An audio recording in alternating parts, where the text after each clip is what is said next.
Es que una serie de compañeros han estado en Tassili desde el año 78, donde Blasque Brancas, una expedición española, viajó allí para hacer un libro llamado Los dioses del Tassili, uno de nuestros incunables. No se había vuelto, no habían vuelto españoles a fotografiar todo aquello, a sentir aquello, a ver cómo está. Miles de pinturas que nos hablan quizá de dioses demasiado extraños, quizá de seres con otra tecnología que llegaron allí en un punto del tiempo y el espacio y desde luego dejaron una marca imborrable a aquella gente. Hay un hombre cuyo apellido os va a sonar, se llama Iván Benítez. Es el hijo de Juan José Benítez. Está haciendo una labor magnífica. Él hace las fotografías de esa serie, Planeta Encantado, que seguís en la 1, y de esos libros que hoy sorteamos entre todos los amigos que nos estéis escribiendo. Y encima Iván Benítez, en un nuevo puesto periodístico, está dando cancha al tema OVNI, está apostando por él, y nosotros directamente lo hemos fichado. Otro corresponsal en la zona de Castilla-La Mancha, ni más ni menos que don Iván Benítez. Iván Benítez, buenas noches, amigo. Sí, buenas noches, Iker, ¿cómo estás? Pues perfectamente, y encantado de tenerte con nosotros, que debutes aquí en nuestra pequeña, digamos, tertulia de misterio, pequeño encuentro con lo desconocido que tenemos cada madrugada del domingo y del viernes en la SER. Y espero que no sea la última vez, porque sé que estás dando mucha caña, como tenía que ser, sacando documentos e historias en el pueblo de Albacete, ¿no? Este es tu periódico.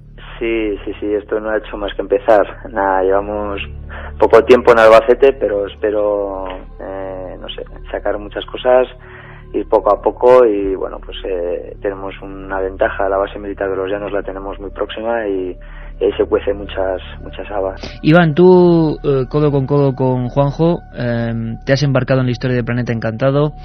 El propio Juanjo nos ha contado muchos de los secretos a los que, bueno, es poner la lupa, ¿no? Intentar que la gente comprenda algunas cosas. Pero a mí como fotógrafo, como gran fotógrafo que eres y que te has metido en 1000 batallas, te has encontrado ahora con el misterio. Por ejemplo, un fotógrafo cuando llega a un lugar bastante prohibido, bastante de difícil acceso, bastante difícil para el común de los mortales, como es Tassili, en el corazón del desierto argelino, un fotógrafo cuando mira por esa lente, ¿qué siente? ¿Percibes algo especial? ¿Cómo es ese lugar, Iván? Es un lugar tengo un gran recuerdo del Tassili, ¿no? Hasta tal punto de que voy a intentar volver 100 veces más, si vivo. Es un lugar misterioso, hay mucha energía. Es el museo más antiguo de pinturas en la humanidad, ¿no? Es una meseta cuarteada de básicamente 800 kilómetros por 50 de ancho, en el que, bueno, pues tienes más de 50.000 pinturas rupestres, ¿no? Y en ese contexto, pues tienes que tener mucha paciencia porque las pinturas te emborrachan y al final tienes que hay muchos detalles pero llegar hasta Llanet es muy fácil. Tú llegas a Argel desde Madrid 1 hora de vuelo y luego hay vuelos a la semana Argel-Llanet y luego, bueno, pues allí te ponen los medios necesarios para poder entrar allá. Lo único que necesitas es paciencia, que te guste el desierto es extremo, es duro, pero bueno, es muy accesible, ¿no? Nosotros coincidimos allí en la meseta, mi padre y yo pudimos subir 2 veces, en un intervalo de menos de 6 meses. Y bueno, pues allí nos hemos encontrado personas mayores, es decir, la voluntad al final de cada uno es la que decide. Desde luego.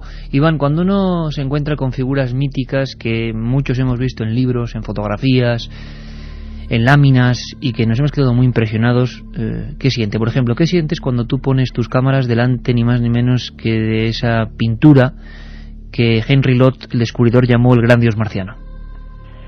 Pues por desgracia el gran dios marciano se encuentra en muy mal estado, ¿no? Entonces, muy mal estado. Allí han hecho auténticas barbaridades, no solamente Henry Lott, sino también expediciones que han llegado posteriormente de distintas organizaciones. ¿Para qué? Vamos a concretar cuáles, ¿no? Y bueno, han hecho pruebas allí con las pinturas, con productos químicos y bueno, las han deteriorado, las han dejado muy mal. En cualquier caso, hay pinturas rupestres como el gran dios marciano, parecidas, pues se me ocurre ahora el dios con orantes, que bueno, pues que es impresionante. Te encuentras auténticas pinturas con botas, con cinturones, sobrevolando escenas de caza. Es decir, y claro, esas pinturas tienen más de 9.000 años incluso, ¿no? Entonces, ¿qué ha ocurrido allí? Es lo que te lo planteas. Todo lo que yo he aprendido desde pequeño es cierto, es decir, habría que volver a contar la historia o qué está sucediendo, ¿no? Es impresionante. No reaccionas hasta que llegas tranquilo a casa y ves, contemplas con detalle otra vez las fotos, porque claro, allí no te da tiempo a reaccionar, ¿no? Seres con escafandra, Iván, como tú decías, correajes, botas que sobrevuelan las escenas perfectamente realistas, y como comentabas, 9.000 años. ¿Cuál es la que a ti quizá más te ha impresionado? Seguramente habrá muchas de las que no sepamos absolutamente nada, porque nos llegó una información que es solo un mínimo porcentaje. Tú hablabas del mayor museo al aire libre de pintura del mundo. ¿Hubo alguna de esas que te dejó, bueno, pues extasiado, ¿no?, por su misterio, porque representaba quizás a seres, o no sé cómo llamarlos, que también quizá pudieron estar por allí en alguna ocasión? ¿Hubo alguna que te llamó profundamente la atención sobre todas las demás? Sí, hubo una que, bueno, yo coincidí con mi padre en este caso, que se llama El Secuestro. Bueno, nosotros le llamamos El Secuestro. Es una pintura escalofriante. Ves un ser con una escafandra perfectamente, con un tubo que se sumerge en una cúpula, en una especie de nave, no sé, claro. La imaginación es importante, y tú imaginas sobre el detalle, es decir, tú estás viendo ahí algo, ¿no? Y claro, estás viendo que esta persona con escafandra y con un tubo que se incrusta en una nave, una cúpula, no sé cómo llamarlo, claro, está estirando del brazo a 3 mujeres, ¿no? Y una que lleva un niño a la espalda.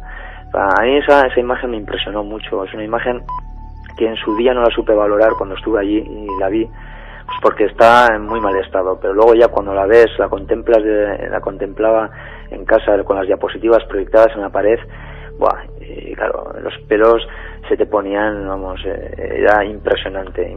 Y como esa pintura, pues te encontrabas con decenas de ellas, porque claro, no te da tiempo a ver más que como mucho 50, 60 pinturas, que es imposible, porque en cada pintura nos deteníamos a contemplarlas bastante tiempo, ¿no? Seres ingrávidos con cascos, con tubos que se sumergen otra vez en naves, bueno, es que es luego una pintura que también le llamamos la medias lunas, que son con medias lunas que están sobrevolando escenas de caza, y que dentro de las medias lunas se encuentran el detalle de los cascos de los cabezas redondas que aparecen en otras pinturas parecidas, ¿no? Como si estuvieran pilotando esas medias lunas. Y bueno, nos está preguntando la gente, es lógico. Vamos a ver, tú como fotógrafo, que además te has curtido, lo sé bien, en más de una batalla, que has estado en puntos informativos muy calientes aquí incluso en este país, llegas con eso, te quedas un poco, imagino, mosca, sorprendido, fotografías todo, luego, como tú dices, lo analizas, lo ves. ¿Pueden ser dioses o algo más? ¿Representaciones de dioses, digamos, como cualquier otra cultura? ¿O tú lo veías dentro de un realismo como que realmente eran retratos de algo que algún día estuvo por allí? Es importante un detalle, que es el tema de la fidelidad, ¿no? Es decir, allí esta gente hace entre 5.000 y 9.000 años pintaban unas escenas cotidianas de caza, ¿no? Unas escenas cotidianas de convivencia con las personas que tenían al lado, y detallaban muy bien las pezuñas de los animales, detallaban muy bien los lomos de las vacas, detallaban muy bien todo lo que veían, y junto a estas escenas de convivencia y de caza aparecen estos seres que se llaman cabezas redondas, porque efectivamente si una persona tiene en la cabeza un astronauta, lo único que tiene que hacer es trasladar esa imagen del astronauta a esta escena de convivencia y de caza. Entonces, claro, dices, ¿qué pasa aquí? ¿Qué pasó aquí, no? En aquella época. Aquí tuvo que ocurrir algo. Yo me atrevo a decir que allí pasó algo extraño, que aparecían unos seres con escafandras, con botas, con cinturones muy perfectamente detallados. No hay que imaginar nada, aquí se ve perfectamente. Gente que sobrevolaban, si te parece infantil decirlo así, compararlo, pero al estilo Superman, escenas de caza, y que la gente va a tener la oportunidad de contemplar todas estas pinturas en unos trabajos que van a aparecer, o sea que no hay ningún problema. Sí, que lo veremos y la gente podrá opinar, porque luego cada uno imagino que establece su teoría, pero ya están los documentos. Además, Iván, documentos sensacionales. Nosotros recibíamos hace apenas unos días ese primer tomo de Planeta Encantado, al margen de lo que se está distribuyendo a nivel de kioscos y al margen, evidentemente, de la serie de televisión española. Un libro magníficamente cuidado, con unas fotografías en esta primera parte relacionadas sobre todo con el caso de Perú y el caso de Pascua. Impresionantes, unos documentos que le hacen a uno temblar, ¿no? Y viajar a ese lugar, aunque en algunos de ellos, por desgracia, nunca hayamos estado. Pero, ¿por qué Tassili se ha abandonado tanto, siendo un lugar, no sé, tan pródigo, tan distinto? Parece que es el lugar más antiguo donde estas cosas pasan. ¿Cómo es que ha llegado ese abandono? ¿A qué es debido, Iván? Ya sabes que al final muchas veces lo que se intenta es ocultar historias, ¿no? Bueno, pues que en el día a día los periodistas lo tenemos muy claro, pues como los gobiernos de una manera u otra siempre van a camuflar o teñir realidades objetivas, ¿no? Por eso la propaganda es muy escasa del Tassili, y por eso Tassili se está deteriorando tanto. Es decir, están haciendo allí una serie de pruebas muy sospechosas con las pinturas que al final les están llevando, pues, al desastre total, ¿no? ¿Pruebas con las pinturas? ¿Copiándolas, sí, o intentando añadirles alguna sustancia, o de qué tipo? No, utilizan productos, han utilizado productos, pues ensayando con productos químicos para ver si pueden eliminar las pinturas rupestres y de esa manera pues aplicarlos pues a nuestra cotidianidad, es decir, a nuestro ambiente, pues bien con grafitis o bien con lo que sea, ¿no? Son auténticas barbaridades que se están haciendo en uno de los lugares más hermosos del planeta, y que yo recomiendo que todo el mundo que tenga una cierta sensibilidad por saber cosas, que se acerque a este portaaviones de piedra. Iván, pues que encantado de esta primera intervención en Milenio 3, que esperamos viajar contigo a algunos puntos donde tus cámaras y tus lentes han estado y han dejado constancia de todas esas maravillas. Y sobre todo, compañero, que te deseamos muchísima suerte en esa andadura en el pueblo de Albacete. Todos los amigos de Albacete muy atentos, porque en ese diario va a haber información jugosa, y que si quieres, Iván, comentaremos aquí, porque estamos seguros que cuando un periódico da el salto e informa de algunos temas, casi por casualidad, aunque no haya casualidad, pues empiezan a surgir nuevos casos, estamos convencidos. Un abrazo muy fuerte, Iván. Muchísimas gracias y buenas noches.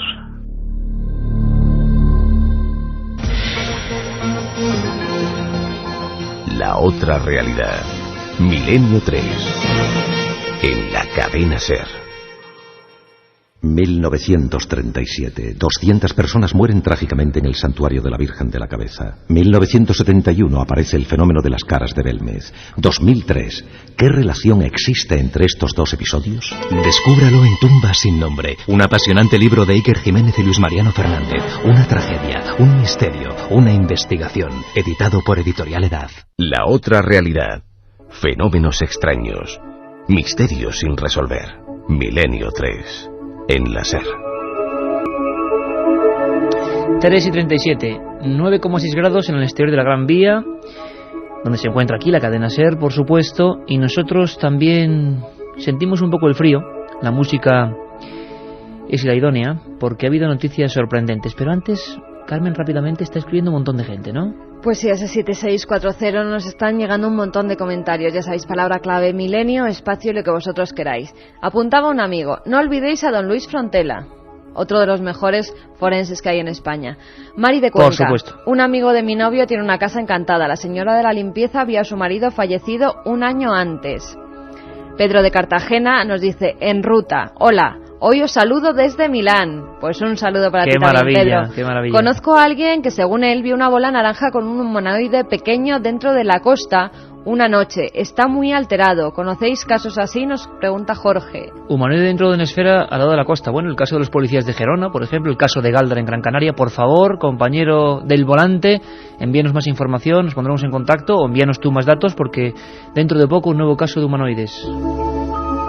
Los domingos estoy condenado a no dormir hasta las 4, pero vale la pena. ¿Para cuándo un programa de criptozoología, animales marinos, avisales? Para dentro de nada. Esther desde Andorra: ¿vais a poner hoy dramatizaciones? Es para irme preparando. Pues quedan como 2 minutos. Una historia increíble. No os la podéis perder. la terrible pesadilla de un camionero, y yo me río ahora porque espero que nuestro amigo... esto no pasó en Milán, ¿eh? Era Pedro nuestro compañero, ¿no? Sí. Esto, Pedro, no pasó en Milán, no te preocupes. Que de vez en cuando un ojillo al lado. Sí, porque en una noche como esta, hace muchos años, pasó algo excepcional. Ocurrió en la Sierra de Béjar y lo vamos a vivir con todo el equipo de producción de la serie. Estas dramatizaciones que nos ponen el pelo de punta y que hoy pueden ser tremendamente interesantes. Pero antes, ya sabéis, 3 CDs con las músicas como esta. ¿Qué músicas? Madre mía, vamos a escuchar todo un genio, el señor Vangelis, claro que sí. Aparte de estas músicas, 3 libros de Planeta Encantado. JJ Benítez e Iván Benítez, juntos en busca de los misterios del mundo. Y para Misterios del Mundo, Carmen, la noticia que está todo el mundo, bueno, absolutamente revolucionado. ¿Qué ha pasado? ¿Qué ha pasado? Yo pido prudencia, pero ¿qué ha pasado? Pues al parecer se ha aparecido un fantasma en el castillo de Enrique VIII. Las cámaras del circuito cerrado de televisión del Palacio Hampton Court han recogido unas extrañas imágenes en las que se pueden apreciar puertas que se abren solas y una figura de mujer con ropas de época que se dispone a cerrarlas. Según la leyenda, en este castillo, que se encuentra al suroeste de Londres, se aparece el espíritu de Catalina Howard, la quinta esposa del rey Enrique VIII, el cual ordenó ejecutarla tras enterarse de que había mantenido relaciones amorosas con otros hombres antes de casarse con él. Uno de los guardias de seguridad del palacio ha declarado: me quedé de piedra cuando la secuencia de las cámaras de circuito cerrado mostraron una figura estremecedora vestida de época en la puerta. Era algo fantasmagórico, pues la cara no parecía humana. Mi primera reacción es que alguien nos estaba tomando el pelo. Incluso hablamos con los guías, que van disfrazados, pero no llevan un vestido como el de la figura. Ya en marzo de 2001, la administración del palacio llamó a un grupo de expertos, alertados por las declaraciones de un grupo de turistas que aseguraba haber observado un espectro, escuchado gritos y haber sufrido grandes descensos en la temperatura. Caramba, bueno, yo de momento pido prudencia. Vamos a ver qué ocurre, vamos a esperar unas semanas, vamos a seguir la noticia, no os preocupéis, directamente allí. Noticia además que ha salido en telediarios a nivel nacional. Sí, todos los periódicos. Bueno, pasan estas cosas, ¿es porque llegan estas fechas? ¿Puede ser un truco turístico? ¿O realmente las cámaras han captado algo? Un día contaremos cómo en Madrid, en algunos puntos, o por ejemplo en el Escorial, se captó la imagen de alguien que parecía que iba en una armadura, alguien también fantasmagórico.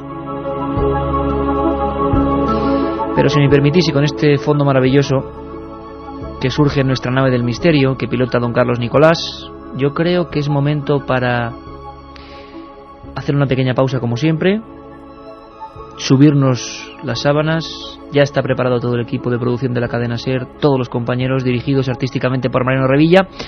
Es una historia que es increíble. Hace poco yo, en mis archivos, recogiendo papeles, volví a encontrarme con aquella portada, queridos amigos. Portadas como ABC, portadas como La Zeta del Norte, portadas como Ya, sacaban la imagen de un camionero, un hombre absolutamente normal que nunca había tenido ninguna inquietud con el tema de los ovnis. Su nombre, Maximiliano Iglesias Sánchez. Era un hombre que viajaba en una vieja furgoneta y que le ocurrió algo excepcional, terrorífico, cambió su vida. Fue noticia con la que se inició el telediario, por 2 días consecutivos, con un caso de Sevilla y un caso de Salamanca. En marzo de 1974, el telediario, imaginaos lo que os digo, iniciaba el tema con este suceso. Algo ocurrió en la noche salmantina, en la magnífica y mágica Sierra de Béjar. Alguien se encontró con unos extraños seres, alguien pasó la peor noche de sus vidas, y el equipo de la SER, con Primitivo Rojas, con Paco Barrero, con Rosa María Belda, todos han recreado esta historia, con todos los detalles, para vivirla. Estamos haciendo teatro en el aire. Queremos que viváis los casos desde dentro. ¿Estáis preparados? Noche de miedo en la Sierra de Béjar, marzo de 1974.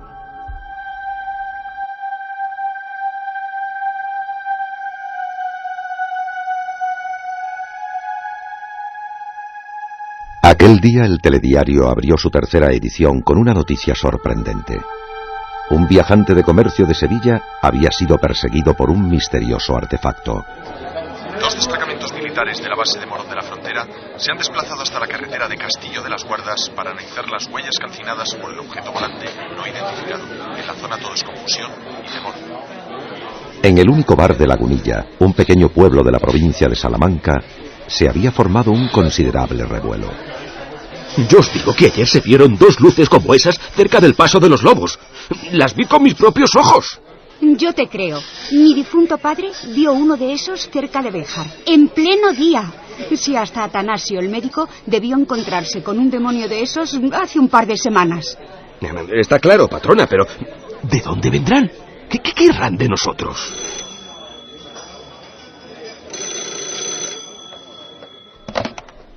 Dígame. Sí, don Mateo. Claro que anoté su pedido. Sin falta el chico sale para allí. Muy bien. 6 cajas. Eso es. Con la oscuridad y las montañas por única compañía, la vieja camioneta Avia echó a rodar. Maximiliano Iglesias nunca había sentido el mayor interés por los enigmas del espacio. Bastante tenía con su dura vida de transportista. Sin embargo, algo le inquietaba. Quizá fuesen esas luces que él y muchos vecinos habían visto en ese mismo tramo de la carretera. ¿Por qué nunca habrá nadie por este camino? ¡Qué frío! A ver si la radio me acompaña. Último boletín de la noche. Extraño caso en la autopista Cádiz-Sevilla. El protagonista es Cristóbal Muñoz, chofer del presidente de la Diputación de Cádiz, que se encuentra ingresado con fuerte shock emocional. Al parecer, un ser que emitía luz le salió en mitad de la carretera cuando intentaba llegar hasta... Válgame Dios. Es que nos van a invadir.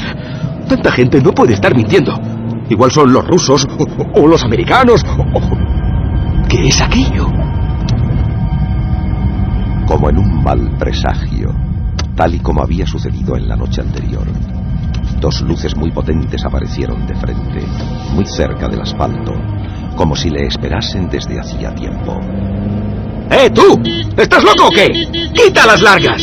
¡Aparta, hombre! ¿Qué le pasa a esto ahora? Era inútil. Todo el sistema eléctrico se había venido abajo por la influencia de algún tipo de energía. ¡Vamos, arranca de una vez! ¡No te pares! Aquí no, por favor.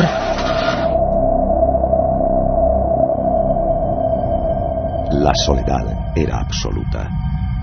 A un lado los barrancos y precipicios, y al otro, esperando al final del camino, aquellos objetos posados en mitad de la carretera. De pronto, todo su brillo se apagó como tragado por la noche, y algo comenzó a moverse. ¡Santo cielo! ¿Quiénes sois? ¿Quiénes sois? No obtuvo respuesta, pero eran 3. 3 hombres muy altos. Demasiado para tratarse de seres humanos. Se habían girado al percibir la presencia de la camioneta, y uno de ellos le estaba señalando y había comenzado a subir la cuesta. ¡Socorro! ¡Socorro, ayúdame! ¡Socorro, no hay alguien ahí! ¡Que alguien me ayude, por favor! ¡Por favor, que alguien me ayude! Corrió hasta que no le quedó aire en los pulmones. Cuando miraba atrás, veía cada vez más cerca la silueta de aquellos gigantes. Caminaban a grandes zancadas y al mismo tiempo unas voces desagradables y metálicas sonaban por toda la sierra. ¡Regresa! ¡Regresa! Sabiendo que no había escapatoria, decidió tirarse de cabeza en una zanja cubierta de lodo. Allí, asomando justo la cabeza para respirar, vio avanzar a uno de aquellos espectros que iba rastreando entre los matorrales, como buscando a su presa. Entonces comprobó cómo iban enfundados en un traje de una sola pieza, del que solo asomaba un rostro blanco y envejecido, con ojos tan inexpresivos que parecían los de un muerto. Somos nosotros. Es la hora del regreso.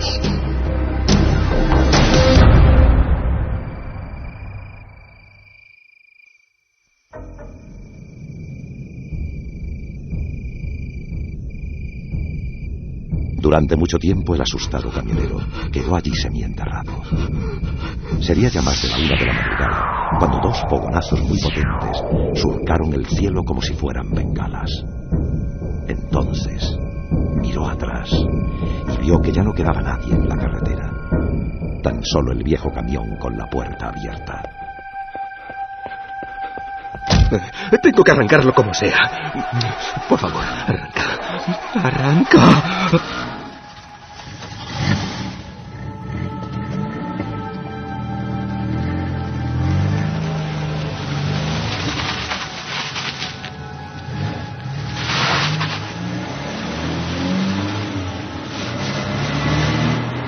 A la mañana siguiente, miembros de la Guardia Civil inspeccionaban la zona. 2 científicos excavaban y analizaban cada una de las piedras carbonizadas. En la cuneta había rascones muy profundos. ¿Y dice usted que aquí mismo estaban esos 3 individuos? Sí, comandante. Le doy mi palabra de honor. Justo aquí. Y les vi maniobrar con algo. Vamos a ver, el sargento Corvina, tome nota. 3 huellas transversales formando triángulo, probablemente realizadas con sierra metálica o similar, lateral de asfalto quemado a más de 1000 grados centígrados por fuente calórica desconocida, guijarros derretidos, flora y pequeña... Maxi fue interrogado durante horas. Su fotografía apareció en la portada de los periódicos de la región. Y luego, todos se olvidaron del caso. Todos menos él, que regresaba cada noche con el corazón en un puño, para mirar las marcas de otro mundo y hacerse 1000 preguntas que no tenían respuesta. ¿Qué querrían de mí? ¿Por qué me eligieron? Santo cielo. Como siempre decía Iker, muchísimas reacciones con las dramatizaciones. Al Mundo de Vitoria, antes de que empezara esta dramatización, nos decía: el domingo pasado pasé mucho miedo y desperté a todos mis vecinos con mis gritos. Pero seguir así, por favor, sois los mejores. Besos. Javier desde Almería: ya empezamos. Voy a dar la ronda antes de empezar la dramatización. Bien, vale, valor. Y última noticia, Carmen, hablaremos con nuestros compañeros del CEPESMA. Capturado otro animal abisal, otro calamar gigante. El mito fíjate, es real, ¿no? Y que era ese 7640. 4 currantes nos decían desde Asturias: exigimos el Milenio 3 todos los días de la semana. ¿Qué noticias hay del nuevo Kraken aparecido? Pues dicho y hecho. Pues vamos a dárselas. El pasado domingo, un pesquero que se encontraba en la costa asturiana capturó vivo un calamar gigante de 104 kilos de peso. Los pescadores avisaron inmediatamente al CEPESMA, Coordinadora Española para el Estudio y Protección de la Especie Marina, que se hizo cargo de este ejemplar, que es además el segundo más grande hallado hasta la fecha. Tras ser examinado, los expertos aseguraron que se trataba de una hembra perteneciente a la especie Taningia danae, que suele ser 5 veces más grande que los machos de su especie. Estos animales, cuyo hábitat natural se encuentra entre 3.000 y 4.000 metros de profundidad, tienen 3 corazones, un cerebro muy desarrollado y una visión 100 veces más potente que la del ser humano. Realmente impresionante, realmente curioso el asunto del calamar gigante, que siempre nos está esquivando, que nunca se deja filmar. Que madre recuerda mía, ese viaje, ¿verdad? Cuánto mareo. En busca del calamar gigante. Emitimos desde el barco buscando el calamar gigante. Cuánto mareo, madre mía, cuánto y acabamos mareo. dando con el micro de láser encima del calamar. Sí, este micro amarillo golpeó un kraken. Se puede decir que es el único micrófono que ha acabado golpeando un kraken, cosa que no está nada mal. Bueno, pues estamos ya en la recta final. Surge esta música que también sorteamos hoy entre esas llamadas, esa música increíble que se llama, siempre lo preguntáis, siempre lo digo, Millennium, no podía llamarse de otra forma. El señor, otro maestro, Hans Zimmer.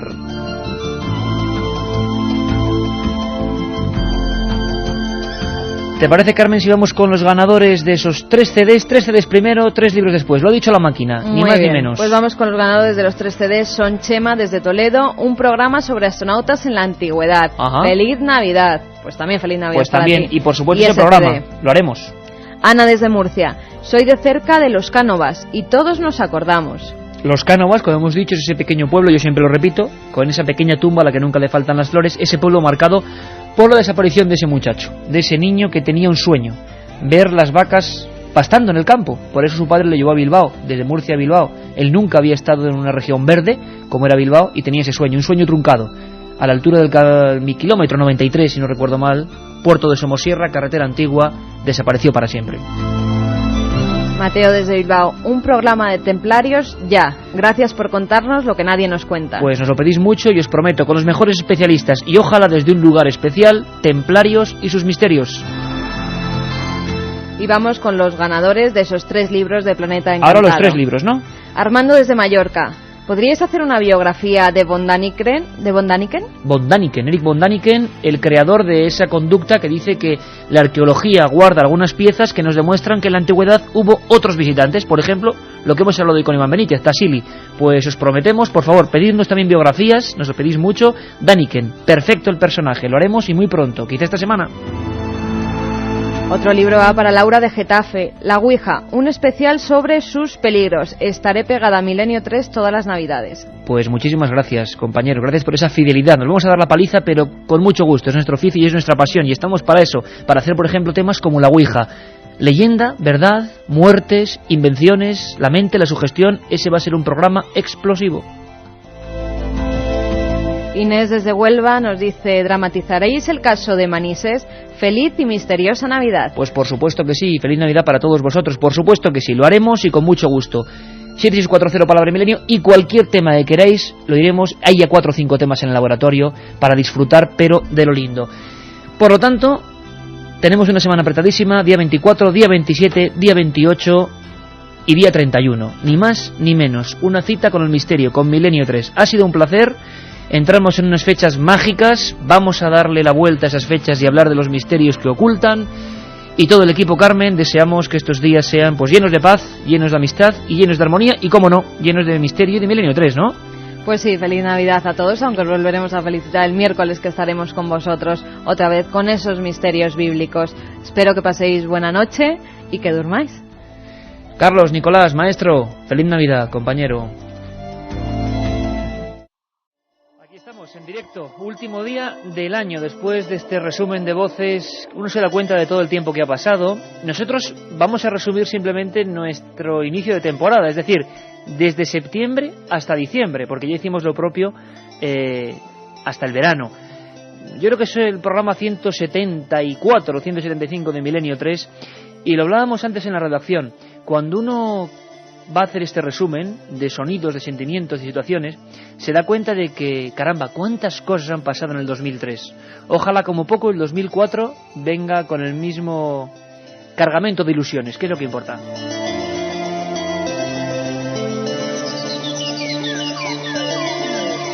Aquí estamos todos, puntuales al pie del cañón, como hemos estado en todas estas fiestas. Katia Rocha, Carlos Barroso, Carmen Porter, buenas tardes. Hola Iker, muy buenas tardes. Aquí estamos con ese especial de Navidad, con el resumen del año. Y como no, como ha dicho Carlos, dando las gracias a todos esos oyentes que por los SMS, por los mails y por las cartas que nos mandan, pues notamos muy dentro su cariño.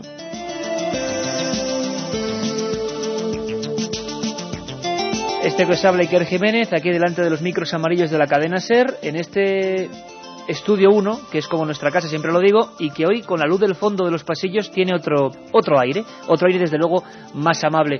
Don Jorge Martínez, ni más ni menos, en la nave del misterio. Feliz año, compañero.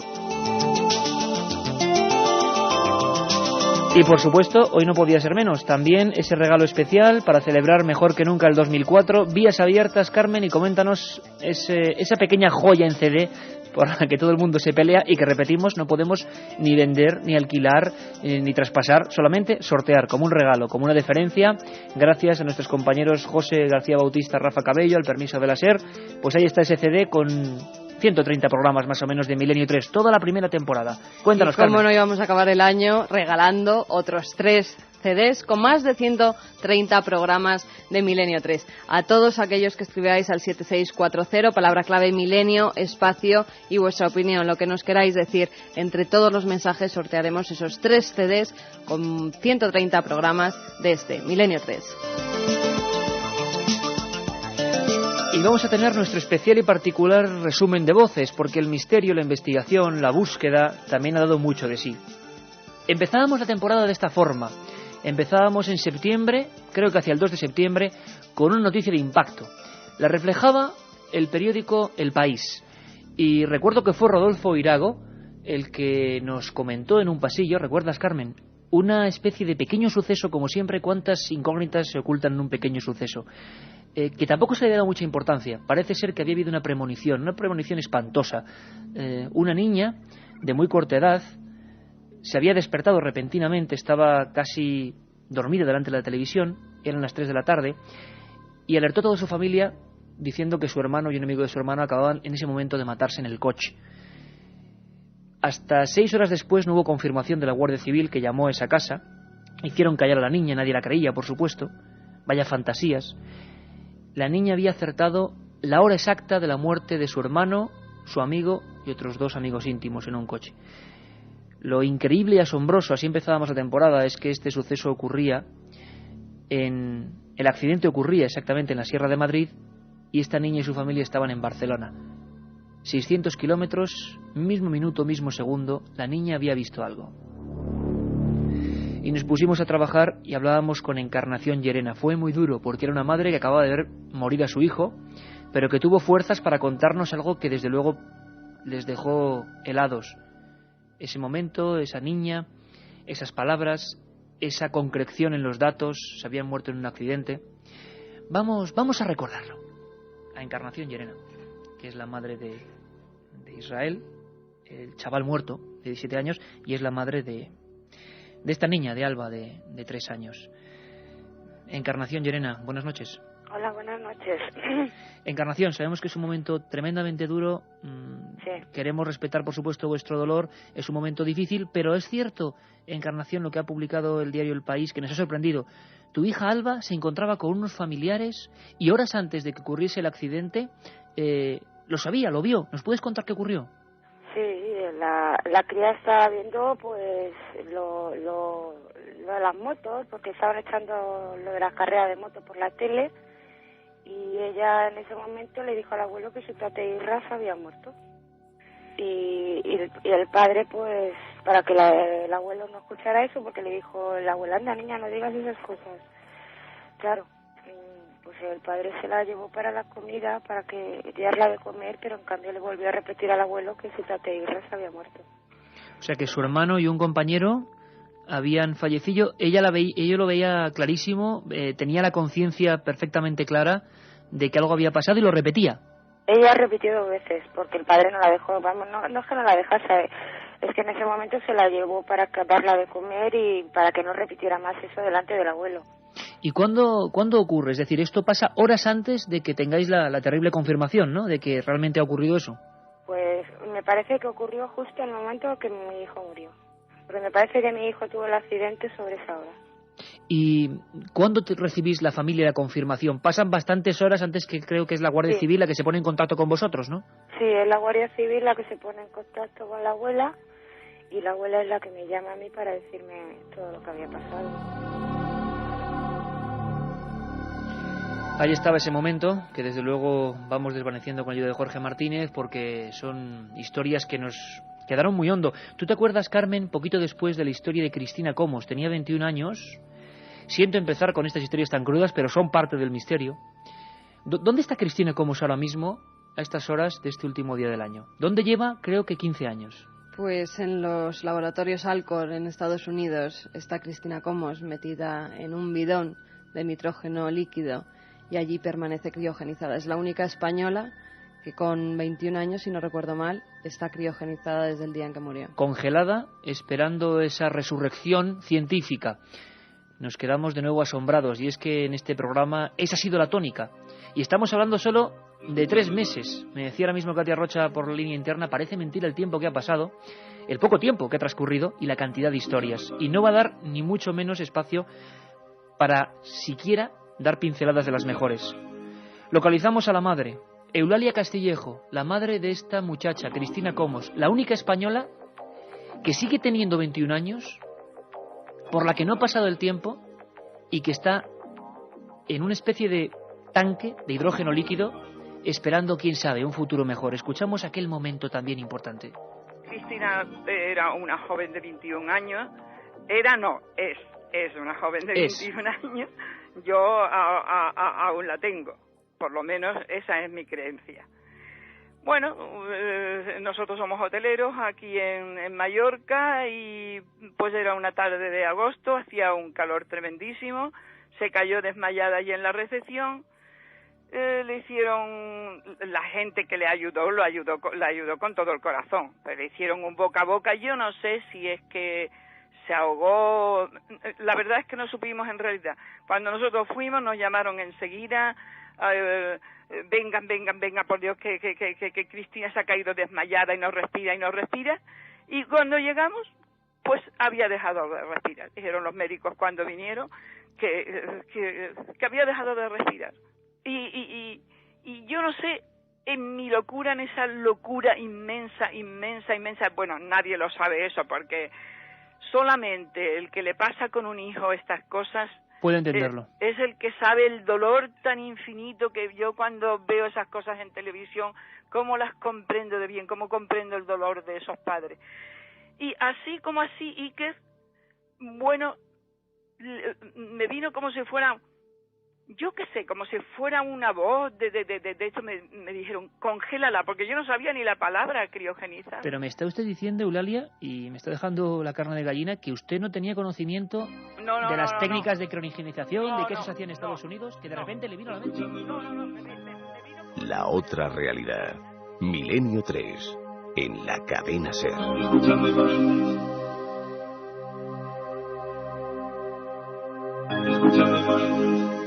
Pues no, Eulalia Castillejo tuvo una especie de intuición, de esas cosas que no se pueden medir en laboratorio, ¿verdad? Porque hay personas que piensan que todo lo que ocurre en la realidad se puede medir en un laboratorio. Yo creo que no, que hay infinitas cosas que no caben en una probeta. Hay cosas demasiado grandes, como la intuición, como la corazonada, como los sentimientos. Y esos por lo menos se pueden transmitir, que es importante. Nos dejó helados, y no es un juego macabro ni una broma, la declaración de Eulalia Castillejo. 7640, esos 3 CDs con 130 programas de Milenio 3 en formato Real Media, y queremos que nos, digáis un deseo vuestro, a nivel, por ejemplo, del misterio de estos temas. ¿Cuál es el asunto que queréis que tratemos a más no tardar en el 2004? ¿Qué ha sido lo mejor? Y sobre todo, que me interesa mucho, ¿qué ha sido lo peor, aparte de este que os habla, de este programa? ¿Qué ha sido lo peor? Queremos crítica. 7640. Y hubo momentos importantes, auténticos, momentos en los que, Carmen, los corresponsales estaban allí, ¿verdad? Estaban allí, lo estaban además pasando bastante mal. Es el caso de José Manuel García Bautista, nuestro corresponsal en Sevilla, que estaba en un restaurante, en el Viandas. Además, a través del SMS nos lo hacen saber que ha habido gente que dice que lo mejor del año ha sido el restaurante Viandas, nos dice Juan Antonio de Sevilla. Y como pasaban tantas cosas y en directo, incluso los técnicos que estaban diciendo, están entrando sonidos muy extraños, pasa algo raro. Pues todo el equipo de Milenio 3 cogió las maletas y se fue hasta el restaurante Viandas en Sevilla para hacer el programa desde allí y ver qué pasaba. Ahora un pequeño bloque en el que vais a vivir lo que ha sido también otra de las caras de este programa. No hablamos de oídas, estábamos allí.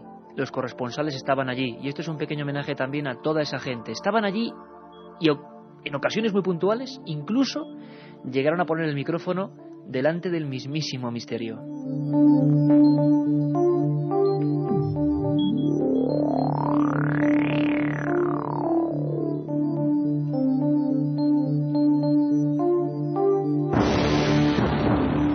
¿Cómo olvidar, queridos amigos, aquella primera noche con una unidad móvil en un alto de un restaurante, un lugar donde la Inquisición había ejecutado a muchas personas, donde aparentemente hubo una serie de incendios, muertes y desde luego fenómenos supuestamente extraños? Aquí ni afirmamos rotundamente ni mucho menos, simplemente exponemos los datos. Y para tener todos los datos tienen que estar allí Rafa Cabello y José Manuel García Bautista a la cabeza, nuestros corresponsales en el sur, en Andalucía, en Sevilla. Lo que nunca podíamos imaginar, porque yo os digo desde el punto de vista personal, que siempre que uno va suele ya remitir cualquier fenómeno, con lo cual nuestro escepticismo, sano escepticismo, crece. No podíamos imaginar que esa noche estábamos aquí, en el lugar de Jorge estaba Juanma Frasquet, ¿te acuerdas, Carmen? Y Juanma Frasquet y todos los compañeros empezamos a sentir auténtico miedo, os lo puedo confesar. Empezaron a surgir sonidos, golpes, voces, y los compañeros de Radio Sevilla, los técnicos de Radio Sevilla, y José Manuel García Bautista y Rafa Cabello estaban aterrorizados. Hubo un momento que para mí es, si tuviera que elegir un sonido que definiese lo que es Milenio 3, quizá fuese este, aunque es muy breve, este momento. Yo le preguntaba a José Manuel dónde se encontraba en ese instante. Él estaba subiendo a oscuras las escaleras de ese lugar, donde una gente estaba pasando auténtico miedo psicológico. Toda la gente del restaurante, los trabajadores, empleados, la policía había acudido, estaban con franco terror ante lo que sucedía, no lo comprendían. José Manuel estaba aquí aquella noche del 15 de septiembre. Avanzaba poco a poco y ocurría en directo, creo que por vez primera, esto.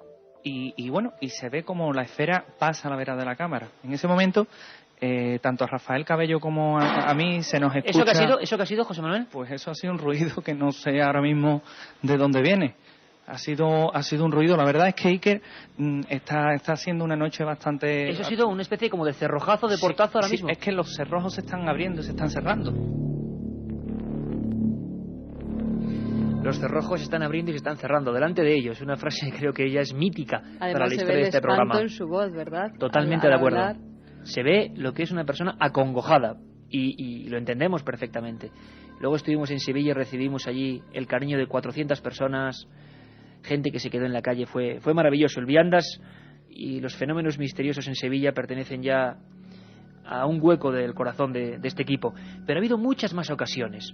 Una hace bien poco, hace escasos días. El lugar Málaga, un cortijo en mitad de la nada. Habían ocurrido fenómenos extraños. De nuevo, parece que es algo indivisible del misterio, crímenes, hechos luctuosos, una cortijada en pleno invierno a las 4 de la mañana.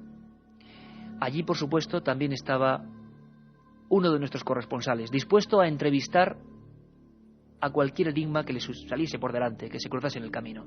Francisco, compañero, buenas madrugadas. Buenas noches, Iker, buenas noches, Carmen, y buenas noches a todos los oyentes de Milenio 3. En un altozano, a casi alrededor de 10 kilómetros de Málaga capital, muy cerquita de Campanillas, con unos 2-3 grados de temperatura, y delante de un edificio, eso sí, lóbrego, lento y oscuro, que nos está haciendo estremecer tanto a Francisco Vázquez como a mí, no solamente el frío, sino quizás la sensación, el ambiente de enigmático, insólito que alberga entre sus muros. Yo te haría una fotografía de este cortijo de mediados del siglo XIX, que, como bien decía Carmen, construyó la familia Heredia. Por lo menos así ha quedado constatado en los archivos y en las hemerotecas.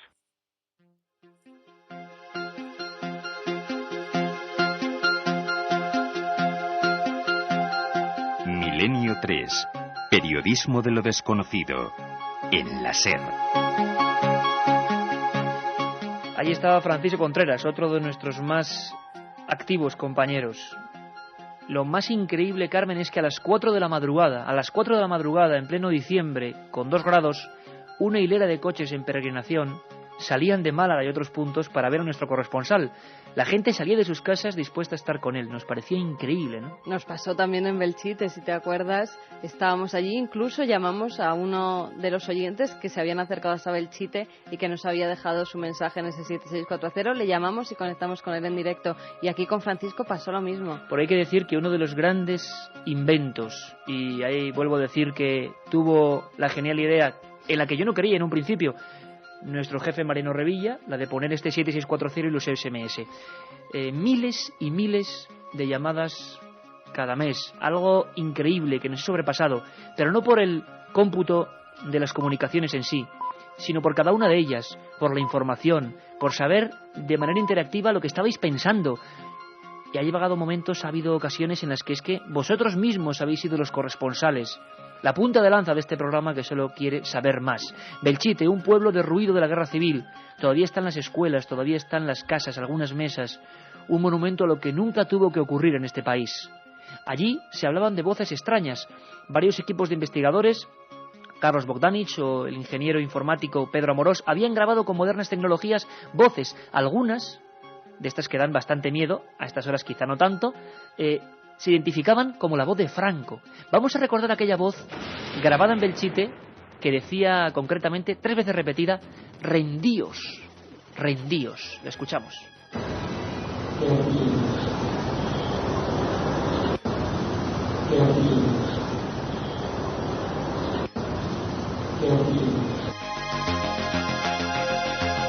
Las voces aparentemente o supuestamente paranormales, que no lo sabemos, fueron también importantes en este programa. Pero tanto más que ellas fue la ilusión de la gente. Belchite, a varios grados bajo cero, en una especie de pueblo alejado de todo y de todos. Allí también había gente de Milenio 3, pero no eran corresponsales, eran vecinos, eran oyentes, eran gente que quería informarnos desde dentro. recordamos la historia maravillosa con uno de tantos miles de oyentes que llevan en sí ese reportero que todos queremos, Fernando Toa. Viviendo el misterio intensamente, tan intensamente como para que tengamos a un oyente, a un amigo, delante de esa iglesia. Exactamente delante de la iglesia de San Martín, a las 2:39 de la madrugada. Aquí en el estudio de la cadena SER estamos a 6,9 grados centígrados. Imagino que allí, a mucha menor temperatura, allí está nuestro amigo Fernando Toa. Fernando, buenas madrugadas. Hola, ¿qué hay? Buenas madrugadas. Oye, ¿qué se ve? ¿Qué ves ahora mismo? Pues ahora estoy delante de la iglesia y hay bastante niebla y si quieres puedo entrar a la iglesia. Por supuesto, compañero. Ahora estoy en el centro de la iglesia y no tiene techo y está, pues la luna la tapa la niebla, o sea que está bastante oscuro todo. Estaba bastante oscuro todo. Y no oscuro, sino luminosa esta Katia Rocha, que la veo casi con los ojos un poco brillantes, sí, emocionada, el fin de año, que nos pone a todos un poco sensibles. Yo que soy bastante sensible y es que, de verdad, puede que quien esté escuchando pensará que qué tonta, ¿no? Pero es que es impresionante la cantidad de mensajes que estamos recibiendo y como todos son tan cariñosos y todos son, pues, feliz años, deseo lo mejor y demás. Bueno, yo quiero alguna crítica. Pues, hombre, emociona bastante, la verdad. Que luego dicen que... Pero es que es la verdad, Katia, hay que decir una cosa. Cuando leemos los mensajes, y eso os ocurre a las dos, es que es una tromba, para que os hagáis una idea, es una pantalla donde van llegando, una la tiene Katia dentro de la nave del misterio y otra la tiene Carmen aquí a mi lado. Y uno se queda... Yo, por ejemplo, no soy muy consciente, pero sé que vosotras sí, porque son mensaje, trombas de cientos de mensajes seguidos. Es impresionante, sí, en cuanto pides colaboración, pues ahí están los oyentes respondiendo y sobre todo lo que a mí más me sorprende, porque al haber colaborado en otros programas de esta casa, al estar en otros programas, pues hombre, siempre recibes críticas buenas y críticas malas, es normal, de todo se aprende, ¿no?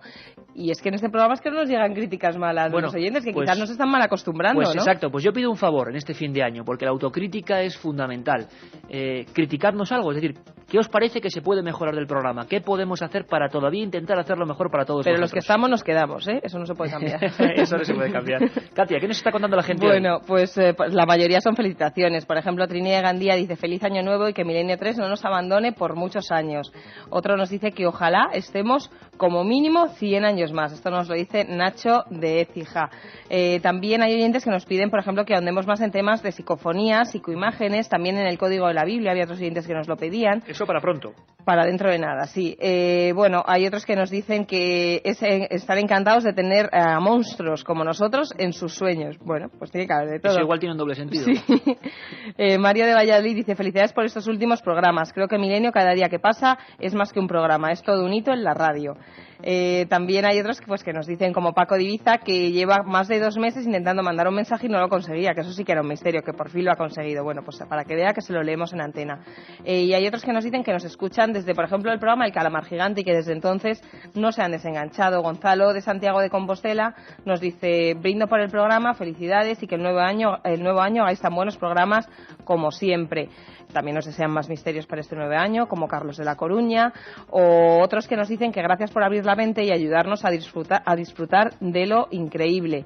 Hay otros que incluso dicen, Iker, me fascina tu voz. Y Carmen también tiene muchos fans. Tengo que decir, señores, para ser crítico, que también les fascinó mi inglés, mi dominio del inglés, cuando ha sido una cosa que desgraciadamente no. Cuando hicimos el programa hace poco de los Beatles, poniendo música al revés, claro, yo empecé a decir los títulos de las canciones y fue realmente era paranormal. Mucho mejor que el de Manuel Delgado. Miguel de Cádiz dice, soy anillador de aves y desde que os escucho por las madrugadas no me atrevo a poner las redes. Antes nunca me pasaba. Anillador de aves, qué bonito. Sí, qué bonita profesión. Y para terminar esa tanda de mensajes, pues voy a leer uno, que me vas a regañar, pero bueno, como en el 2004 hay que pedir deseos. Dice, me llamo Miguel, sois de lo mejor de la radio, vuestro programa se merece un premio Ondas. Bueno, lo que tenéis que tener muy claro es que nuestro premio sois vosotros, porque nos damos cuenta, y permitidme por un día que hemos hecho como 11 programas en las últimas 2 semanas, 11 o 12 programas. La energía que nos dais es que es cuando más sentimos la viveza de la radio, es cuando conectamos con vosotros. Esa música que antes escuchábamos era cuando suele entrar Katia, y es como el apartado de los oyentes. Yo nunca pensé que la interactividad iba a ser tal.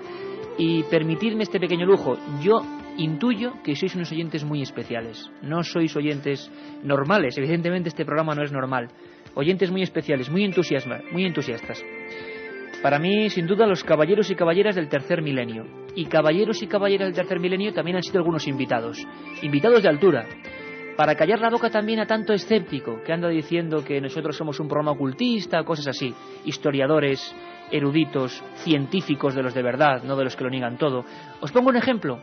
¿Qué os parece don Carlos Corrales Rubio, el comisario general director de la Policía Científica Española, a su mando 1.400 científicos que trabajan día y noche en este país para descubrir misterios reales?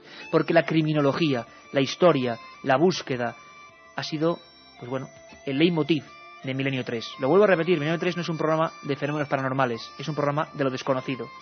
Y nos quedamos muy sorprendidos cuando Carlos Corrales Rubio, director de la Policía Científica Española, nos decía cómo misterios a verlos haylos, y nos prometía otro programa sobre ellos. Las caras de Belmez. ¿Realmente estuvo la policía allí investigando? Entonces era algo más joven, y ya sí sé que hubo algunos informes, porque además ha sido un caso que creo que todavía sigue despertando mucha expectación. Se puede encontrar uno como policía y como policía científico ese tipo de casos que llegan, pero claro, ¿cómo medir eso, no? Es un poco difícil, ¿no? Eso, pues yo me imagino que algunos, y muchos los hay, somos un poco como las meigas, no existen para verlos haylos, en que hay efectivamente pues aficionados que a otro nivel, no solamente lo que es el científico, no solamente lo que es el criminalístico, pues van a participar en alguna... Pues es interesantísimo, porque daría para otro gran programa.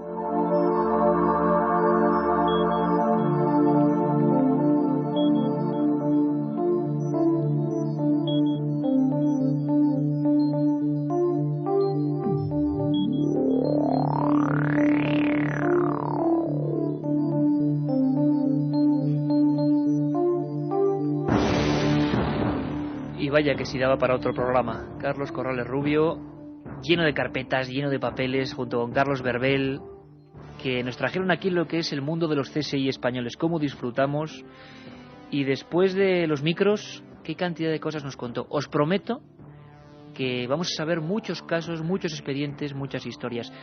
Al nivel de este coronel, de este comisario general de la Policía Científica, han estado otros que ya podemos considerar amigos del programa, auténticos colaboradores del programa. Es un lujo tener, por ejemplo, a personas como José Antonio García Andrade, el más prestigioso forense español, otro que sabe lo que es la ciencia de verdad, y nos ha contado cosas alucinantes. ¿Tú te acuerdas del tío del unto que él pudo tratar? Claro que me acuerdo, el tío del unto, o como se llamaba en otros sitios, el sacamantecas, aquellas personas que se dedicaban pues a secuestrar niños, sacarle lo que era toda la grasa y utilizarla pues para mejunjes que en teoría pues sanaban a algunas personas enfermas. Y como no íbamos a recurrir a Andrade, nuestro forense particular, y que además lo explica todo de una manera sencillísima, y a todo el mundo nos aclaró cómo actuaba el tío del unto y quién era este hombre. Ha intervenido en muchas ocasiones, pero esta fue espectacular, hablándonos de su experiencia personal. José Antonio García Andrade, profesor de psiquiatría forense de la Complutense, el hombre que más autopsias ha hecho en este país. En todos los grandes casos, él ha estado. Y él tiene siempre un hueco para este programa que intenta ir más allá, Milenio 3. Nos hablaba así del tío del unto. Que se alimentaba de la grasa de los niños. Era un personaje gallego, por eso se llamaba el homo do unto, el hombre de la grasa, que se alimentaba de la grasa de las pobres víctimas suyas. Sí lo he tenido de vampirismo en el sentido de un sujeto de un cociente intelectual muy bajo, muy pobre, que se alimentaba de la sangre de sus víctimas, a las quería, a las que con un cuchillo las rajaba, y entonces se ponía a chupar y a alimentarse de la sangre. Era un personaje muy cruel, muy primitivo, con un cociente intelectual muy pobre, y quizá ese es un personaje que le tengo descrito en uno de mis libros, pero como canibalismo. Milenio 3. Periodismo de lo desconocido. En la SER. Y quisimos ahondar más, por supuesto, en el misterio del canibalismo. Hablamos de exploradores desaparecidos y hablamos muchas veces con otros de esos amigos que han ido incrementando la familia de Milenio 3. Amigos como José Manuel Novoa o Fernando González Siches.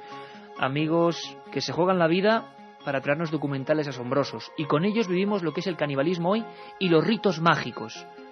Incluso a veces conectamos con ellos con el sonido de los ritos mágicos de fondo, ritos de vudú, ritos de umbanda, ritos donde se bebía sangre humana. Ellos estaban ahí simplemente por la sagrada misión de contarlo, y nos lo transmitían a Milenio 3 de esta forma. Y efectivamente entran en estados alterados de conciencia y, según ellos, son poseídos por los espíritus que invocan. Yo particularmente no creo del todo en el espiritismo, pero sí creo en los efectos que producen estas fuerzas o estos estados alterados de conciencia. Y a ese 7640 pues pedíamos críticas y también nos están mandando, además, instructivas. ¿Qué es lo que cuenta? Pedro de Ceuta nos dice: lo peor que siempre nos dejáis con la miel en los labios. Bueno. Otro amigo nos dice: cierto, de las críticas se aprende más que de las palmaditas. Lo peor que el programa dura poco. Y otro amigo, Carlos Rabanal, de Cambrils, Tarragona, nos dice: algo a mejorar, un programa diario y la venta de los CDs de todos vuestros programas. De momento, programa diario no, si no queréis que muramos directamente, y los CDs venderlos, pues no podemos. Ahí está el sorteo, 7640, Palabra Milenio, y hoy otros 3 CDs, 130 programas. Los ovnis, Carmen, otro tema fundamental también, que siempre ha aparecido entremezclado con eso, con la historia, con lo policíaco, con la criminología, con las leyendas. Los ovnis han sobrevolado Milenio 3, pero a veces con hechos sorprendentes. El Parlamento chileno hizo una especie de iniciativa realmente increíble. Por vez primera, el Parlamento designaba a un comité de defensa, con militares y políticos, para dar a luz algunos informes OVNI, algunos casos bien comprobados. Descubrimos en vivo casos de presuntos accidentes o casi colisiones de aviones de pasajeros con extraños artefactos no identificados. Liliana Pérez era la portavoz de defensa del Parlamento chileno, ni más ni menos. Y por vez primera una radio nos comentaba lo que estaban haciendo, la revolución que se había montado en Chile, porque habían dicho sí al fenómeno OVNI después de más de 800 casos constatados con testigos desde 1995. No sabemos qué son los OVNIs y en Milenio 3 no queremos confundir a nadie. No sabemos si hay vida más allá del planeta Tierra, si no la hay. Lo que sabemos es que hay objetos extraños que motivan nuestra inquietud. Parlamento chileno, Comité de Defensa, su presidenta, Liliana Pérez. Es lo que más interesa, Iquiel, porque son pilotos de la Fuerza Aérea Chilena que han tenido experiencias bastante cercanas, a avistamientos cercanos, en los cuales ellos han podido establecer algún tipo de dimensión, y también hay grabaciones entre la torre de control y pilotos de aviones comerciales, que incluso en la comisión logramos escuchar una, y de pronto hay muchos fenómenos atmosféricos que no se entienden, y hay respuestas que la ciencia no alcanza a dar. Por tanto, el fenómeno OVNI está claramente, no son necesariamente platillos voladores ni marcianitos verdes, ¿cierto, Iquiel? Efectivamente. Objetos voladores no identificados que, como te decía anteriormente, pueden eventualmente producir algún incidente y, peor aún, pueden producir algún tipo de accidente, que eso sería muy lamentable. De hecho, hace unas semanas atrás, antes de que tuviéramos esta reunión, hubo un aparato de LAN Chile, que es la línea aérea nacional de nuestro país, que tuvo un avistamiento. Y ahí empezaba la noche histórica de casos. El caso del LAN Chile 747 a punto de estrellarse con un objeto misterioso, como pasó, por ejemplo, en España en el año 79, y que motivó una interpelación parlamentaria. 24 años después, en Chile ocurría más o menos lo mismo. El fenómeno OVNI, sobre todo las creencias, porque a Milenio 3 le interesa la sociología. Nos interesa lo que le interesa a nuestro hermano el hombre. Y no comprendemos cómo el hombre puede llegar a inmolarse y a matarse por algunas creencias. Pablo Villarrubia, reportero brasileño, nos comentaba aterrado los últimos acontecimientos en torno a una serie de muertes extrañas en Brasil. Gente que se había matado y ni reinvestigación suya, de hechos que venían de muy antiguo, gente que con una especie de plásticos amarillos y unas misteriosas máscaras de chumbo, máscaras de plomo, se habían matado en algunos lugares de Brasil. Pablo tenía todos los datos, y como decía Carmen antes, con la voz emocionada, nos contaba así la cara oscura del misterio, la que siempre denunciamos aquí, porque ni creemos ni dejamos de creer, tenemos un sano escepticismo con todo y con todos. Pablo nos contaba los últimos hechos. Iban para una extraña misión, subieron al cerro, varios testigos los vieron subir al final de la tarde, debieron tardar más de 2 horas para alcanzar la cumbre de esta montaña tupida de vegetación tropical. Y allí se posicionaron, se tumbaron, se quedaron de espaldas, se pusieron unas extrañas mascarillas, ¿no?, de plomo, muy toscas, como has dicho, y esperaron algo, un contacto. Un contacto que no sabemos si se produjo o no. Lo cierto es que las fotografías, la primera vez que se veían las fotografías, las teníamos aquí en las manos, del levantamiento de los cadáveres, eran espectaculares. Cuando la gente se manta, madre mía, se manta, digo yo, esto ya es el fin de las Navidades ya, se mata en honor a los extraterrestres, en honor a los supuestos seres de otros mundos. Y eso tiene un peligro increíble, tiene un peligro que aquí queremos denunciar y alertar, porque en España también ocurrió. Hablábamos de casos en Tarrasa, en las cercanías de la vía férrea de Sabadell, en Lérida, españoles, gente completamente normal que en los años 70 decidió poner la cabeza en las vías del tren y esperar ese convoy que les llevaría a otro mundo. Una forma terrible. ¿Qué contar, Carmen, de nuestros corresponsales internacionales?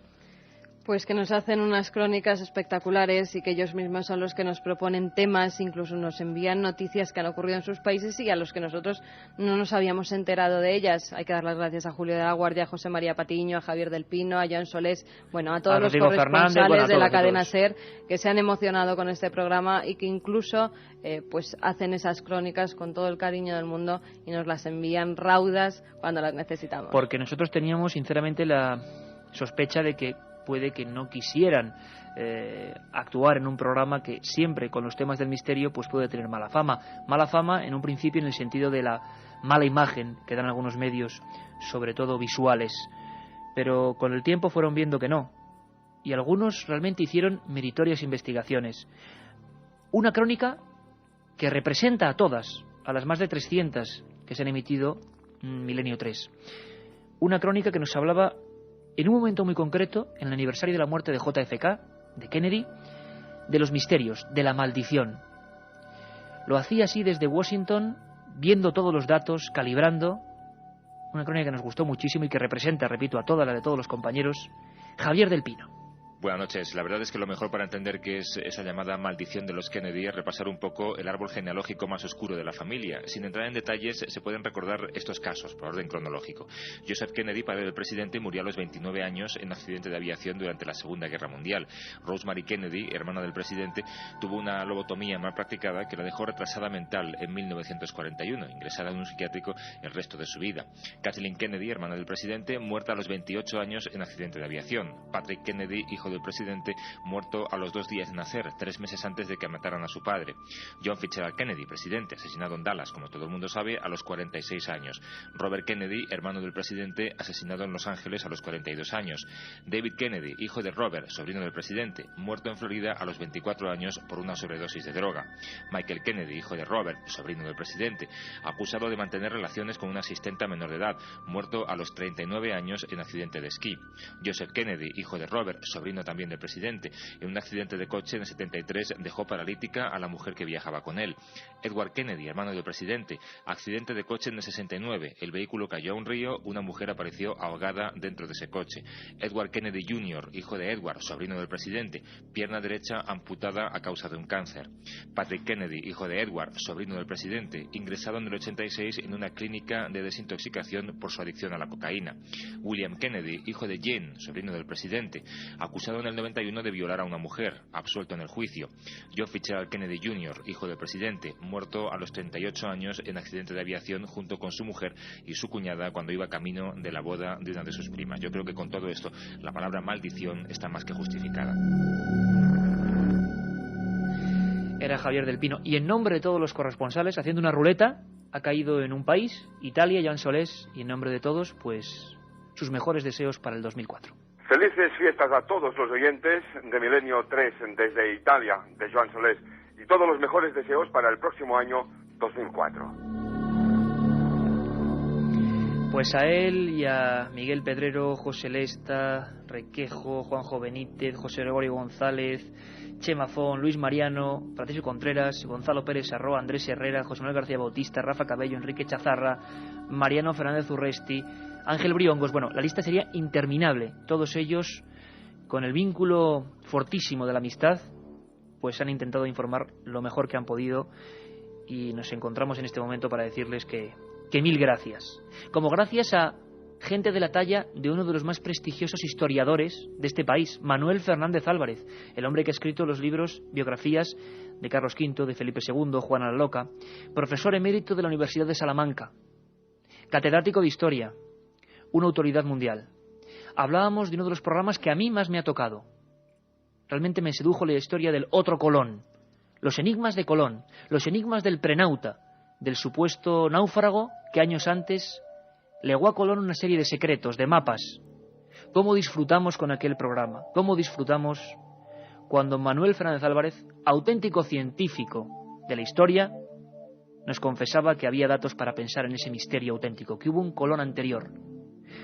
¿Qué de cosas aprendemos? Lo recordamos. Que Colón está tan seguro de todo ello porque ya, posiblemente, ya había hecho aquel viaje, o bien había había hablado con alguien que lo había, el marino desconocido, pero el marino que él encuentra pues agonizando, y que le descubre su secreto de que yendo hacia Occidente se había encontrado con nuevas tierras. Que entonces, como dice, en ese caso hay un testigo de la época, que es la gran figura del padre de las Casas, que dice que él parecía que aquel secreto lo tenía tan, como si lo tuviera guardado, todo aquella aventura, como si lo tuviera como un secreto guardado en una arca, y del cual él tuviera la llave, ¿no? La llave del misterio, nunca mejor dicho. ¿Te acuerdas del programa de Enterrados Vivos? Claro que me acuerdo perfectamente, porque además fue un tema en el que nos metimos también a fondo, rescatamos todo tipo de historias de enterrados vivos, incluso Katia, en este caso, dio con una tienda muy particular. ¿Tienda del espía? Además, efectivamente, la tienda del espía, donde además pues había un aparato que se metía en los ataúdes por si te enterraban vivo, aún hoy en día. Hoy en día, 2003, Chivatrón se llama, y lo habían vendido. En el 2003 seguía muy vivo el miedo a la muerte, a ser enterrado vivo. Nos lo contaba el director de las tiendas del espía, lo recordamos. El equipo Resurrección es un sistema de comunicación, utiliza tecnología GSM. Entonces surgió, viendo reportajes de que la gente, hay bastante gente que han enterrado viva, entonces aprovechamos el equipo de Chivatron para esta aplicación. Pues esto es una cajita que es como un móvil, lleva una tarjeta GSM, lleva una batería, como los móviles, y lleva una programación. Y ahí estaba, el Chivatron, ni más ni menos. 2003 en España se habían vendido 10 o 12 unidades, increíble. Y también un placer, porque es un pequeño homenaje a todos vosotros y a todos los que han hecho posible este programa distinto. Pues yo lo llamo mi maestro y tengo que defenderlo siempre. Aunque muchas veces, también lo digo, no esté de acuerdo con sus teorías, pero periodísticamente y como persona no he encontrado otro igual. Uno de los lujos de las emisiones de 3 a 4 de los domingos, a la madrugada, de 3 a 4, ni más ni menos. Una de tantas intervenciones, una de tantas crónicas de su planeta encantado. Juanjo Benítez. Sí efectivamente, es una etnia que está en el centro prácticamente de África, muy primitiva.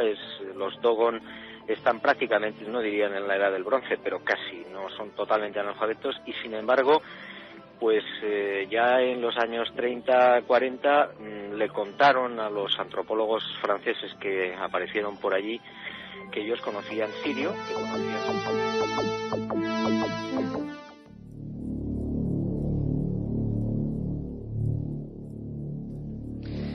Y por supuesto los misterios de la Iglesia estuvieron presentes en nuestro programa en Milenio 3 a lo largo de estos 3 meses intensos. Bueno, 3 meses, septiembre, octubre, noviembre y diciembre. 4 meses. Misterios de lo más diverso y que sobre todo se han ido acrecentando con la llegada de las Navidades.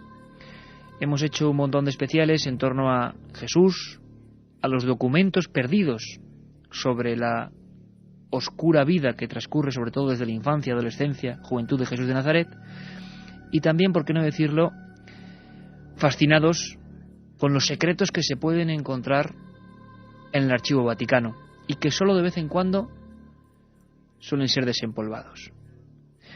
Un corte, una película, como tantas otras veces, nos servía de introducción a un asunto casi visualizando lo que había ocurrido tantas veces. En esta ocasión eran 2 sacerdotes del Archivo Vaticano que discutían en torno a un hallazgo. Escuchamos. ¿Y no hay un solo evangelio con las palabras exactas de Jesús? Somos hombres ciegos en una cueva buscando una vela que estuvo encendida hace 2000 años. ¿Y qué hay en ese texto? Solo me han dado 1 de cada 3 páginas. ¿Por qué? Siempre dividen los documentos que son confidenciales en 3 partes. 1/3 para los dominicos, 1/3 para los franciscanos y 1/3 para nosotros, los jesuitas. La verdad del documento solo es conocida por unos pocos poderosos. Eso es típico de aquí, ¿no? Vivimos en un mundo muy competitivo, Andrew. La Iglesia no es ninguna excepción. De aquí nunca sale nada, ¿verdad? A no ser, claro, que ellos quieran. El misterio de los archivos del Vaticano. Extensísimas estanterías, documentos, legajos. Carmen, hemos tenido especialistas diversos de la Iglesia que han investigado en esos archivos, tanto el padre Guijarro como el padre Robles, que, bueno, con mucha apertura de miras, valientemente, nos hablaban de los misterios que la institución está investigando últimamente. Milagros, apariciones, algo fascinante, ¿no?, que tú tocaste en uno de tus libros, en Misterios de la Iglesia. ¿Quién pudiera acudir además a esos archivos vaticanos a los que pues, mucha gente, la mayoría, nosotros no tenemos acceso, tan solo unos cuantos sacerdotes, porque es verdad que hay mucho ocultismo, entre comillas, en esos archivos, porque no se deja acceder a la mayoría de los documentos que hay allí, pero personas como el padre Guijarro o como el padre Manuel Robles pues tienen otros puntos de mira, tienen una apertura mental hacia otros temas, hacia que pueden ocurrir cosas extrañas en torno a los fenómenos religiosos, y estuvieron en Milenio 3 para contárnoslo. Los estigmatizados, como decíamos, las apariciones, un asunto que siempre intriga, el demonio. Y tengo que deciros, hablando del demonio, del diablo, de Lucifer, como queréis llamarle, que el próximo Día de Reyes tendremos dramatizaciones especiales, un regalo de este programa para toda la audiencia, y que una de esas será con temas que tienen que ver con el demonio. Nos dimos cuenta de que era uno de los asuntos que más miedo provocaba, sin duda alguna, en la audiencia, pero ese demonio, dogma de fe para la Iglesia, está ahí, y según parece muchas personas habían sido influenciadas por él. Esos documentos, esos viejos casi pergaminos, se guardaban en las estanterías del Archivo Vaticano. Manuel Robles nos decía hace bien poco, en un programa que dedicamos a profecías de los papas, ni más ni menos, papas como San Malaquías, profetas como San Malaquías, que habían hablado de papas que iban a morir, sus símbolos de nacimiento, extraños acertijos, pues nos comentaba que recientemente se había abierto parte del archivo, siempre para especialistas, pero una gran parte seguía oculta. ¿Escuchamos a Manuel Robles, Carmen? En el Archivo Vaticano se conservan, claro, documentos prácticamente desde el siglo IV hasta nuestros días. Y entonces se podría decir, un tren larguísimo que contiene pues muchísimas cosas, extraordinarias cosas. Y claro, yo diría que hasta que no ha llegado este Papa, Juan Pablo II, pues más o menos ha estado un poco, no era fácil franquearlo. Ahora el Archivo Vaticano está abierto hasta el año 1930 aproximadamente, y entonces pues quizá estos años pasados o estos siglos que estaba un poco cerrado, pues contribuye un poco este modo de actuar pues a mitificarlo un poco, ¿no? Pero sobre todo es porque tiene un contenido desde, en fin, lo que es un archivo impresionante, ¿no? Y creo que se puede decir perfectamente que es el archivo histórico más importante del mundo. Lo decía Manuel Robles, que era sacerdote, periodista y ha trabajado en el Vaticano y lo conocía bastante bien. Si se exhumaran parte de esos documentos, esos archivadores, saldrían maravillas. ¿Sobre qué tema especialmente te interesaría a ti, Carmen, por ejemplo, encontrar información? Pues a mí sobre todo sobre el tercer secreto de Fátima, el manido tercer secreto del que al final no hemos conocido, yo creo, toda la verdad. La versión real, ¿no? Se ha hablado mucho.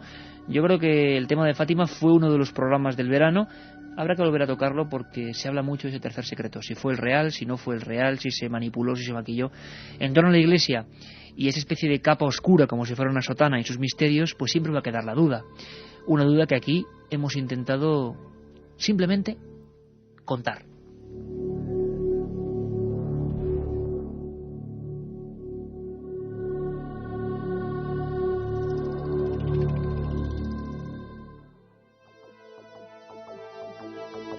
Ya está aquí Katia con los últimos mensajes, con los deseos sobre todo, de paz, de misterio, de búsqueda de ilusiones. Y os acordáis, ¿verdad, compañeras, que el programa número 1 estuvo Iñaki Gabilondo? Y tuvo una valentía que yo siempre le voy a agradecer, de contar un caso personal, tema OVNI, y cómo no, en la segunda temporada, en septiembre, también estuvo. Y dijo unas frases increíbles, las frases que podían ser de cabecera de este programa. La humildad frente al misterio, porque el misterio existe. Cuando pasa una cosa como esta, se produce un choque entre la racionalidad y la conciencia que tenemos de nuestros límites, ¿no? El primer instinto es, pues, la incredulidad. Pero hace mucho tiempo que las personas que hemos dedicado algún momento a pensar, sabemos que la razón es la clave de toda nuestra sociedad y de nuestra manera de entender la vida, pero que tiene que convivir con sus vecinos los misterios. De manera que yo no sé muy bien qué es lo que sabemos, no sé muy bien qué es lo que no sabemos, no sé muy bien qué es lo que terminaremos sabiendo algún día, no sé qué es lo que no terminaremos nunca por saber. Y por lo tanto, el primer instinto de incredulidad automáticamente luego yo lo tamizo con esta humildad ante lo misterioso, ante lo desconocido, que también la experiencia me ha enseñado a respetar. Mi reacción es la de la estupefacción, después de la incredulidad, concediéndole siempre un margen, como te digo, por humildad y por conciencia de que hay que convivir con los misterios, que seguramente acompañarán siempre al hombre. Diciendo que los misterios siempre acompañarán al hombre, al ser humano, y nosotros lo creemos. Katia Rocha, 7640, críticas para mí sobre todo, ¿no? Y para vosotros lo mejor del programa, por lo que veo. Jorge nos dice, por ejemplo, críticas, a veces sí que se repite muchos y otras hace Cierto. preámbulos muy largos. Cierto. Creo que es porque se emociona. Lo mejor, Cierto. Carmen y Katia. Toma ya, Muchas eso sí que gracias. sabe.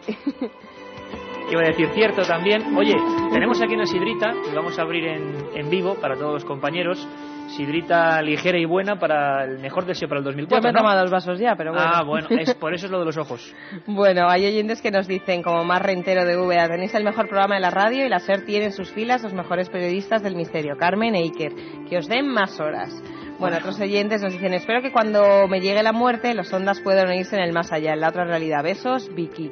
Vosotros no os merecéis un onda, sino que os reciba el rey, Sergio Valladolid. Sí. Bueno, igual para que nos cuente algún misterio, porque por lo que yo sé, el rey y la reina estaban en aquel viaje con Iñaki Gabilondo. Sí, el van a famoso Japón, viaje del exactamente. OVNI. A China. A China, exactamente. Iker, siempre dices que te gusta mucho Cáceres, pero no te vemos por aquí. Saludos, amigos, Antonio Pino de Cáceres. Es que hay que hacer un programa en Cáceres. Yo Desde lo siento luego. tirar también para mi tierra, pero hay que hacerlo desde Tierra allí, misteriosa donde las haya. Tierra misteriosa donde las haya. Bueno, otro oyente nos dice, por ejemplo, la única crítica es que no dure más. Iker, te ha visto en tu página web. Eres muy guapo, Yolanda. Sí. Y también dicen lo contrario, que yo ya lo sé. Gustavo de Granada Hoy estoy dice, de autocrítica, o sea, mal inglés, me enrollo mucho y bueno, Sí. ¿qué le vamos a hacer? quieren programas más largos y no tan cortos. Cuando estás arropado hasta